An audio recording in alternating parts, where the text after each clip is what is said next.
Chapter 1. The Vanishing Act. The body felt new. That was the first thing Blaise noticed. The skin was smooth, like glass, stretched taut across muscle and bone, unmarred by the decades of where his own had endured. He flexed his fingers, watched them curl in slow, deliberate arcs. He was in a different body now, one of his vacation rentals, and the sensation was always jarring at first, a momentary slip into someone else's skin. In the mirror before him, a young man stared back. Early 20s, impossibly perfect, a sculpted jawline and dark hair that fell just so. The kind of face that would turn heads in a crowd. Not the face of someone who had seen years of struggle and broken systems. Blaise ran a hand through the hair, frowning at how alien it felt. This wasn't me, he thought, but for the next few weeks, it will be. The package was simple: 10 days. 10 days in the body of a poor, unsuspecting young man from the slums of Scepter, a place he had never heard of until the agency had shown him the catalog. A clean slate, a chance to break free from the weight of his own aging flesh. The company, Rentable, offered these fleeting escapes as a luxury. For those who could afford it, the option to escape the prison of time and illness by renting the bodies of others. People like Blaise, with more wealth than they could ever spend, had learned to cheat death, to enjoy a temporary reprieve in the flesh of the young and the healthy. The bodies they rented were not stolen. They were willing hosts, the poor and desperate who had agreed to give up their bodies for a fee. In exchange, they got a promise of money, protection, or the rare chance to taste luxury. The youth's eyes, his eyes, flicked to the side. The registration pad sat on the table, still glowing from the transaction earlier that morning. It was already syncing with his new body's neural patterns. This would be another seamless experience, one that would last only as long as the host's fragile heart and mind could endure. And when the time was up, Blaise would leave, his soul returning to its own aging vessel, his consciousness pulled back into the body he had grown accustomed to over decades of service. Just 10 days, he muttered, trying to calm his pulse. Just 10 days of freedom. It's all for the experience. But there was something in the air tonight, something he couldn't place. A whisper on the wind, a nagging sensation at the edge of his mind, clawing for attention. Blaise grabbed his jacket, slinging it over his shoulders. He stepped into the street, his new legs carrying him forward with surprising grace, the city's towering skyline stretching endlessly above him.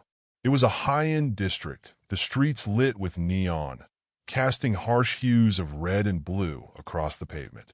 The faces of the people he passed held no interest for him, except for one. A girl. She was young, far too young for a place like this. And as she walked past him, Blaise felt an unsettling pull.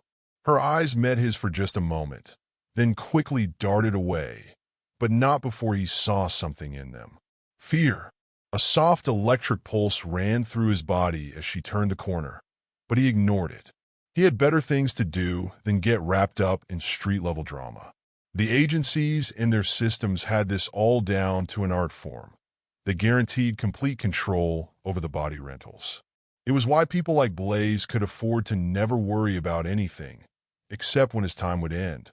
The girl's image lingered in his mind, even as he walked deeper into the crowded streets, but it was pushed away again when he stepped into his destination, a sleek, glass building with an obsidian logo, the Endgame Club. Rentable's clients didn't stay in their own homes while on vacation. No, that would be too tedious. Instead, they lived like gods in places like this, swarming with all manner of elite and exclusive people. An oasis of opulence. He swiped the retinal scan, and the heavy doors opened before him. Inside, everything was a dream, a dazzling array of luxury. Marble floors that shimmered in the low lighting, a bar serving drinks that only the wealthiest could pronounce, let alone afford. The crowd was a blur of laughter and conversation, but Blaise's attention didn't waver. It never did. He moved with practiced ease, sinking into a plush velvet seat in the corner. His host's identity, This young man, who was now a vessel for Blaise's desires, didn't matter anymore. What mattered was the release. The pure, uninterrupted freedom of living a life you hadn't earned. That was when he felt it. A slight shiver at the base of his spine, like an electrical charge that jolted through his veins. His vision flickered, just for a moment. He blinked, thinking it was just the after effects of the body swap process. But the sensation didn't fade. Instead, it grew. He reached up, a hand instinctively pressed against his temple, and found that the familiar hum of the neural tether, the one that kept his consciousness anchored to this new body, was different. It was fighting him. Blaise clenched his teeth as a sudden burst of panic filled his chest. His mind recoiled from the intrusion, as if someone, was trying to wrest control from him. He fought it, but the sensation of someone else being aware of his thoughts, of his self, was undeniable. And then, through the overwhelming din of voices and laughter, he heard it, a faint whisper in his own voice. The words echoed in his skull. "You shouldn't be here." Blaise froze, every muscle in his body locking up. His mind screamed, but the words fell silent on his tongue. There was no one in the room who could have spoken to him, no one who knew the inner workings of his thoughts. The voice wasn't external. It was coming from inside. The host had awakened. A cold sweat trickled down his spine as the realization hit him. The body, his temporary vessel, was no longer under his control. The host was awake, and they weren't just going to let him use them like a toy. Something far darker was at play, and Blaise was about to be caught in the middle of it. Chapter 2: The Awakening. The voice echoed again, clearer this time, as if it was right beside him. "You shouldn't be here." Blaise's breath hitched. His fingers curled into fists on the velvet chair as his mind raced to make sense of what was happening. For a moment, the world around him felt hazy, like a dream that was starting to fracture and slip through his fingers. He focused harder, trying to push away the sensation, but it refused to leave. This had never happened before. Rincorp's contracts were foolproof. They perfected the procedure after decades of experimentation. The consciousness of the rich, the elite, was transferred seamlessly into the bodies of the poor for short-term rentals. The hosts were carefully monitored, sedated, and kept in a passive state until their time was up. The hosts were not supposed to wake up, but here he was, in someone else's body, feeling the cold, clammy grip of another consciousness trying to claw its way to the surface. The voice was no longer a whisper. It was sharp now, insistent. "You're not supposed to be in control." "I am." Blaise's pulse thudded in his ears. He stood up quickly, the world spinning slightly as the body, his host, seemed to shift beneath him, like a vessel trying to escape its passenger. He staggered slightly, as if the ground itself was pulling him into an abyss. "Who?" Blaise whispered under his breath, trying to make sense of the situation. "Who are you?" There was a long pause, a breath he could almost feel in his chest. "You don't belong here." The words cut through his mind like a blade, and Blaise staggered backward, clutching the back of the chair for support. His head felt thick, as if it were being filled with water, drowning him. He could still feel the pulse of the neural tether, the soft hum of the machine that should have kept him connected to the body, keeping his own consciousness firmly anchored in the passenger seat. But something was wrong, so terribly wrong. "I was never supposed to leave," the voice continued, and Blaise could hear the raw edge of desperation in its tone. "This body, this life, it's mine. You're taking it from me?" The words burned through Blaise's mind like fire. He shook his head, trying to block them out. "You can't be real," he muttered, his voice barely audible over the increasing pounding in his skull. "This is impossible. The procedure, it's flawless. You can't be awake." But the response came swiftly, sharp as broken glass. "You don't know what they've done. What they've made me into." Blaise gasped, a cold chill spreading across his skin. The room seemed to warp around him, the walls shrinking, the shadows in the corners stretching unnaturally long. His vision flickered. his grip tightening on the chair as his body teetered dangerously between control and collapse. Something was happening, something he couldn't understand. His heart raced, thrumming in his chest as though it were beating not for him, but for the body beneath him, as though the host itself were forcing him to feel its frantic panic.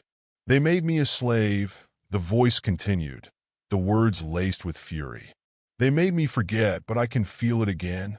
I can feel my own mind. You're stealing my life, and you don't even care." Blaise staggered backward, feeling the sharp pain of reality setting in. The truth of it began to worm its way into his mind. What if the process wasn't as perfect as they said?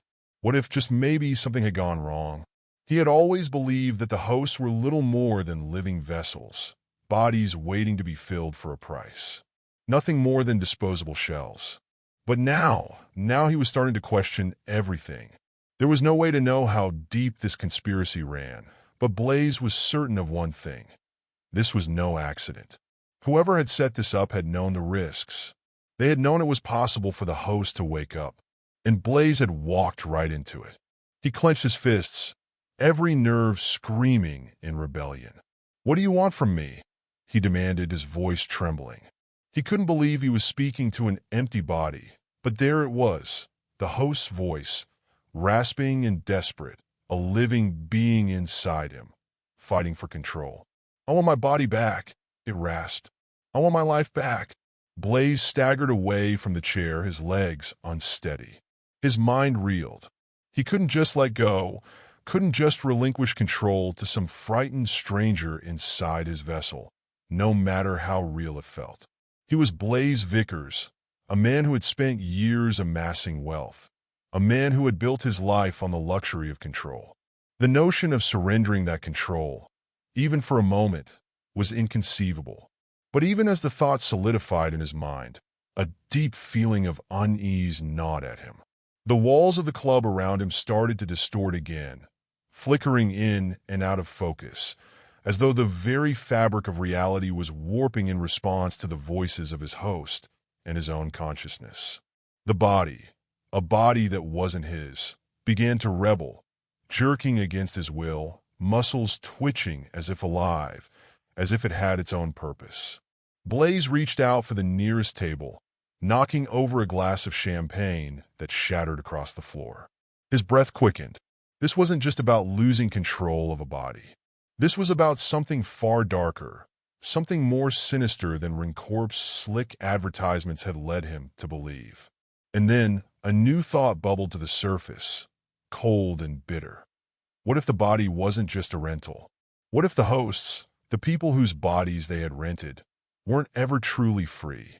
What if they were made to forget, made to become little more than puppets, controlled and manipulated until they were no longer even aware of who they were?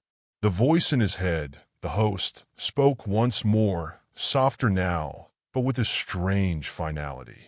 "You're not the first, and you won't be the last." And with those words, Blaise understood. He wasn't just a passenger in this game. He was a pawn. The question now was who was playing the game, and how far would they go to make sure no one ever escaped it. Blaise's world shifted, unraveling before him, and he realized with a sickening clarity that the true nature of this place was much darker than he'd ever imagined. Chapter 3. The Puppet Strings. Blaise staggered toward the exit, the oppressive weight of the host's mind pressing against his own like an invisible force. Every step was a fight. His body, no, the body, seemed to twist and shudder against him, as though it were rejecting his every move.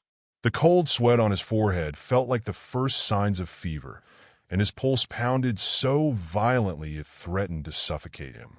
He had to get out. The world outside this club, outside this twisted reality, felt safer. At least there, he could breathe.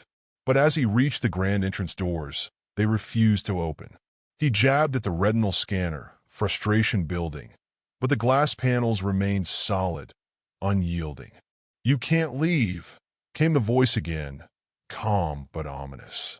Blaise's hand trembled as he wiped his forehead with his sleeve. It was clear now, the host was still aware. Still in there.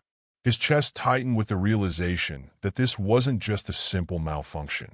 This wasn't some glitch in Rencorp's perfect system. No, someone had deliberately set this up. Someone had planned for this moment. And the consequences, Blaise was beginning to understand, were far worse than he could have ever imagined. He turned, scanning the room, eyes darting across the crowd of guests who were oblivious to the storm unfolding inside his mind.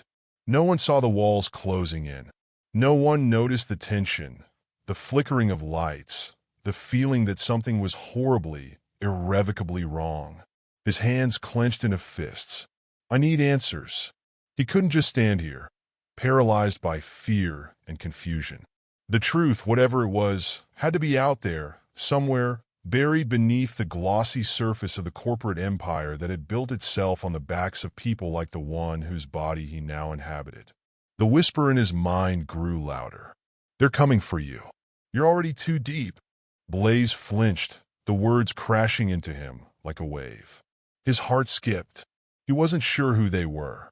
And frankly, he didn't care. He just knew he couldn't stay in this place, surrounded by opulence, while his body, his host, was silently screaming for control. Turning on his heel, he pushed through the throng of high society, ignoring the curious stares and murmurs. He needed to find the control room, the tech that managed the tethers, the neurosyncs that linked him to the host. It was the only place he might get some answers and hopefully regain control of his own mind. The hallway leading to the back offices was deserted, bathed in dim, cold lighting that made the air feel thick with tension.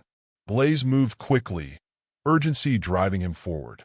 The host inside him was quiet for a moment, but Blaise knew it was only a temporary lull. The entity within was growing restless. As he approached a door marked administration only, Blaise pressed his hand against the security panel. It buzzed for a moment. Then the door slid open with a soft hiss. Inside, the space was clinical, filled with glass panels and quiet hums of equipment. At first glance, it looked like any other tech lab. But Blaise's eyes quickly found what he was looking for: the control terminal, the central hub of Rencorp's entire system. He moved toward it, but as his fingers hovered over the keypad, a chill ran up his spine. The voice in his mind grew sharper again. You don't know what you're dealing with. The words reverberated in his skull like a drumbeat. Ignoring the warning, Blaise slammed his palm against the interface. The screen blinked on, a rush of data scrolling past faster than he could process. But then, a new message appeared. Unauthorized access detected. Initiating security protocol. Before Blaise could react, the doors slammed shut behind him, locking him in. He spun, his pulse racing as the room darkened, and a soft whirring noise filled the air. From the ceiling, panels slid open, revealing hidden cameras that tracked his every movement. The room had just transformed into a cage. Did you really think you could control this? The voice inside him, no longer just a whisper, but a clear, chilling presence, spoke again. You have no idea how deep it goes. You're just a puppet, a pawn. Blaise's heart pounded against his chest, but he refused to let panic take hold. He had been in tight situations before, and he knew how to think on his feet. He scanned the room, eyes darting over every inch. A wall-mounted terminal near the corner. An old-fashioned keypad, slightly worn from overuse. He approached it carefully, trying to ignore the sense of urgency pressing against his mind. He had to act fast before the security protocol locked him in for good. His fingers danced across the keys. The machine didn't make it easy. Rencorp had put layers upon layers of encryption in place, designed to make even the most tech-savvy person feel like an amateur. But Blaise wasn't just any person. He was the product of years of navigating the elite world, constantly surrounded by the sharpest minds. And he had learned how to break into anything. The terminal flickered as lines of code filled the screen, the machine responding sluggishly. But then it happened. A window opened, revealing an unexpected file, a set of data streams labeled Project Lazarus. He froze. He had heard rumors, of course, whispers among those who worked in the corporate underbelly. That Rencorp wasn't just about renting bodies, that there were other projects more dangerous, more invasive, hidden away in secret. But he had always brushed them off. No one had ever spoken of Lazarus directly. Not to him. Blaise tapped into the file, his fingers moving with precision.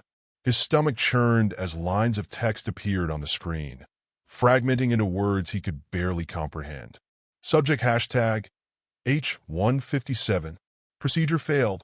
Consciousness separation. Unsuccessful integration. Host mind regained control. The data was scattered, fragmented, but the implications were clear. Lazarus was not just a body rental program. It was an experimental procedure, one that involved far more than mere mind transference. There were failures, subjects who had regained control after the procedure, their original minds fighting back against the process. "You're not just renting bodies, Blaise," the voice said once more, its tone dark, almost sympathetic. "You're part of something much, much worse." Blaise swallowed hard, his pulse racing. The words on the screen blurred in front of his eyes. His thoughts were a mess now. What had he gotten himself into? The voice inside his head, the host, was no longer just an inconvenience. It was a warning. And Blaise realized, too late, that the true horror of Rencorp's empire wasn't the luxury of renting bodies. It was something far more insidious. Something that trapped people like him and the host in a cycle of exploitation that went beyond the surface. And no one was ever really free. Chapter 4. The Price of Immortality. Blaise stared at the screen, the chaotic stream of data searing into his mind like an electric shock. Project Lazarus wasn't a luxury, wasn't just the body rentals that made the rich feel immortal for a few days. It was the dark underbelly of Rencorp's operation, a twisted experiment that redefined the very concept of life and death. His fingers trembled as he scrolled through the lines of code. Host consciousness separation. Failed integration. These weren't just technical terms. They were lives, hundreds, maybe thousands, lives torn apart, used, discarded. The worst part? He was a part of it. An unwilling participant, yes, but a participant nonetheless. His very existence now was a product of that cruel cycle. He had assumed the rental bodies were just convenient means of escape, like renting a hotel room. But this was something much darker, something that no amount of money could make him feel clean about. "You're part of the experiment," the voice said again, this time quieter, more resigned. It no longer held the anger it once did, but the sadness and fear lingered like a ghost. Blaise turned away from the terminal. His stomach churned as the pieces of the puzzle clicked together. Rencorp had built its empire not just on the backs of the poor, but on their minds, their souls. These people were being turned into vessels, their consciousnesses suppressed, erased entirely in some cases. And for the wealthy, immortality came at a price, the price of others' humanity. Blaise's chest tightened as he realized the truth. What was I thinking? He was complicit in something monstrous, something that made him more than just a consumer of luxury. He was part of the chain. The door behind him slammed open, the sound ringing through the sterile lab like a gunshot. Blaise whipped around, his heart pounding in his chest. Figures in dark suits stood in the doorway, faces hidden by masks, security, probably. But not just any security. These men were Rencorp's elite. The ones who ensured no one discovered what lay beneath the surface. The one at the front, tall, with a sharp jawline and cold, calculating eyes, stepped forward. His voice was a low rasp. "You've learned too much." Blaise's blood ran cold. The truth was out. There was no going back now. He took a step back, his mind scrambling for an escape route. But there was nowhere to go. The door was locked, and the walls felt like they were closing in. Rencorp's elite wouldn't just arrest him. They would erase him. "You're not the first to get this far," the man continued, his voice calm and detached, like he was delivering a routine briefing. "But you will be the last." Blaise's mind raced. He needed something, anything, to get out. His eyes flicked toward the terminal. There was no time to hack it again, to expose everything. It was too late. They were already here. The man in front of him smiled, a cold, empty expression that sent a shiver down Blaise's spine. You think you can change this system? The man's tone was almost amused. You think you're special because you rented a body? Because you felt something? You're a pawn in a game much older than you, Vickers. And now, it's time for you to leave the board. Blaise swallowed hard, fear threatening to paralyze him. There was no escape, no hope. But then, the voice inside him stirred. The host, the one who had awakened, who had become so much more than a vessel. Get out, it whispered, soft but urgent. Get out. We can still escape. The words were a jolt to Blaise's mind. Escape? How? There's a way, the host continued, its voice now filled with quiet defiance. I can help you, but you have to trust me. For a moment, Blaise hesitated, doubt creeping in. The body beneath him had once been a stranger's. The host was a person who had been stolen from, exploited, and erased, but was it still them? Or had they been twisted too far? Too much a part of Rencorp's machine? The answer came swiftly. It didn't matter. Blaise didn't have a choice anymore. Not if he wanted to escape this place alive. He nodded, taking a deep breath, preparing himself for the leap of faith he was about to take. He turned back to the terminal, his fingers dancing across the keys once more. The guards were closing in, but they wouldn't get to him in time. Not if they could help him. The terminal sparked to life again, this time revealing a new set of commands. His heart raced as he realized what it meant. The host was showing him a backdoor, something hidden deep within the system. Something that, if executed, would sever the connection between Blaise and the body. The tether would break, freeing both of them, but at a cost. It was risky, insanely risky. The procedure could destroy everything. The body, the host, and even Blaise's own consciousness. But it was the only chance they had.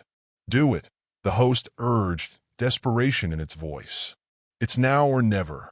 The guards were almost on him. Blaise's hands shook, but he pressed the final key. The machine hummed to life, and for a brief moment, everything froze. Then came the pain. It was unlike anything Blaise had ever experienced. His skin burned, his mind scrambled, and every part of his being screamed in agony as the neural tether was severed. He felt the body beneath him flinch, like it, too, was waking from a long, tortured slumber. For a moment, there was nothing but darkness. Nothing but the absence of control, the fading whispers of the host's voice in his mind. And then, slowly, the pain subsided.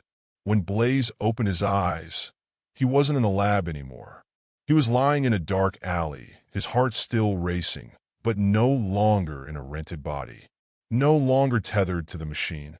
He blinked, disoriented, the cold concrete beneath him sharp against his back. For the first time in what felt like an eternity, Blaise felt truly free. He gasped for breath, tasting the air like it was his first. The city stretched out before him, no longer a gilded cage, but a labyrinth of possibility. 1,000 voices filled the streets, the pulse of life in all its chaotic beauty. He was alive, truly, unmistakably alive. But then, as the world around him came back into focus, Blaise realized something. He was no longer alone. The host stood beside him, their face a mix of relief and sorrow. It was the face of a person who had been given a second chance. But at what cost? The host's voice, quiet but clear, broke the silence. We're free, but the price. The price is more than we'll ever be able to repay. Blaise met their gaze. He had escaped, but the world he had left behind? It was a world that would continue without him, without either of them. And the chain of pain and exploitation that Rencorp had built, it wasn't broken. Not yet. Not until someone else tore it down. But for now, in this moment, they were free. And that, Blaise realized, would have to be enough.